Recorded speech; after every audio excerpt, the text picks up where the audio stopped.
नमस्कार श्रोताओं, आज हम आपको दिखाएंगे रासलीला का सच। रासलीला में क्या होता है, रासलीला हमारे देश में कितने दिनों से होती आ रही है। जी हाँ दोस्तों, रासलीला से जुड़ी हुई कुछ विशेष जानकारी आज हम आपको दिखाएंगे। वृंदावन में श्री कृष्ण और राधा एक घाट पर युगल स्नान करते थे। यही इनके साथ श्री कृष्ण अपने मित्रों के और गोपियों के साथ आंख मिचोली का खेल भी खेलते थे। यहीं पर श्री कृष्ण और उनके सखा सखी रासलीला अर्थात इस त्योहार पर नृत्य आयोजन करते थे। श्री कृष्ण की शर्तों के कारण उन्हें माँ के बिहारी भी कहा जाता है। यमुना घाट के प्रति एक घाट पर श्री कृष्ण की कथा जुड़ी है। श्री कृष्ण ने नंदगांव, वृंदावन और गायों के साथ छोटा सा समय गुजारा। उसको लेकर भक्ति काल के कवियों ने उनकी बहुत सी कविताएं लिखी हैं। आखिर उन कविताओं में कितनी सच्चाई है, इतिहासकार मानते हैं कि एक सच को इतना महामंडित किया गया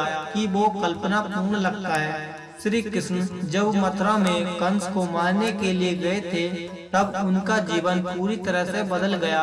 कंस को मारने के बाद उनके जीवन में उथल पुथल शुरू हो गई। दरअसल श्रीमद् भागवत पुराण के और विष्णु पुराण के अनुसार कंस के अत्याचार से बचने के लिए नंद जी अपने गांव और नंद वासियों को वृंदावन में आकर बस गए। विष्णु पुराण में श्री कृष्ण की लीला का वर्णन भी है। यहाँ श्री कृष्ण ने कालिया का दमन भी किया था। गोकुल बरसाने के ग्वाले वृंदावन जाकर फंस गए थे। इस नई जगह पर जाकर स्वतंत्रता पूर्वक रहते थे। खास तौर पर युवकों और बच्चों के लिए खुला माहौल था और किसी भी प्रकार का कोई बंधन नहीं था। यह समुदाय समृद्ध होने के कारण ही वर्तमान से कई गुना बुद्धिमान था। भगवान श्री कृष्ण जब 7 वर्ष के थे तो राधा 12 वर्ष की थी। श्री कृष्ण के साथ उन्हीं की एक बच्चों की टोली रहा करती थी, जो हमेशा मौज मस्ती में रहा करती थी। उस समय होली और इंद्र का त्योहार प्रसिद्ध था। वृंदावन में होली का त्योहार आया। पूर्णिमा की एक शाम को सभी लड़के और लड़कियां यमुना नदी के तट पर इकट्ठे हुए।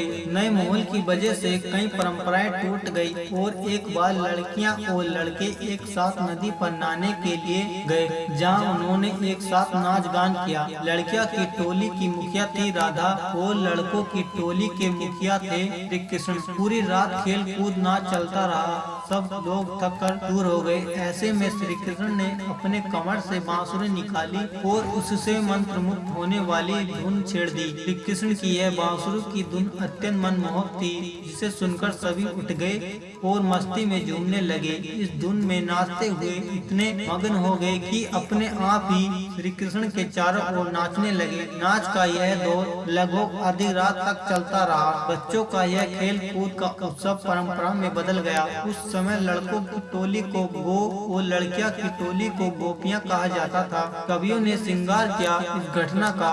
जी हाँ, इस काल की इस घटना को माध्यम के कवियों ने बड़ा चढ़ाकर पेश किया। 7 साल की उम्र में श्री कृष्ण के द्वारा किए गए इस राज को प्रेम राज, महाराज या न जाने क्या क्या कह दिया। यदि यह मान भी लिया जाए कि वस्त्र हरण की घटना सच्ची थी, तो इसके पीछे एक संदेश था कि सार्वजनिक जगह पर निर्वस्त्र होकर नहीं नहाना चाहिए। कंस के आतताई और राक्षस लोग चारों ओर घूमते हैं। ऐसे में मर्यादा का पालन रखना जरूरी है। कभी भी किसी तरह की घटना हो सकती है। श्री कृष्ण ने अपनी बाल लीलाओं से समाज को इस प्रकार से कई संदेश दिए। तो दोस्तों, आप हमारी वीडियो के बारे में क्या सोचते हैं, हमें अपनी कमेंट के माध्यम से जरूर बताएं। साथ ही जुड़े रहें हमारे YouTube चैनल RK माइंड से, जिससे हम आपको हर रोज एक नई से नई पौराणिक कथा से वंचित कराते रहेंगे। तो दोस्तों, वीडियो को लाइक करें, अपने सभी दोस्तों के साथ शेयर करें और हमारे YouTube चैनल को सब्सक्राइब करना ना भूलें। तो दोस्तों, मिलते हैं बहुत ही जल्द अगली वीडियो में। तब तक के लिए बहुत बहुत धन्यवाद।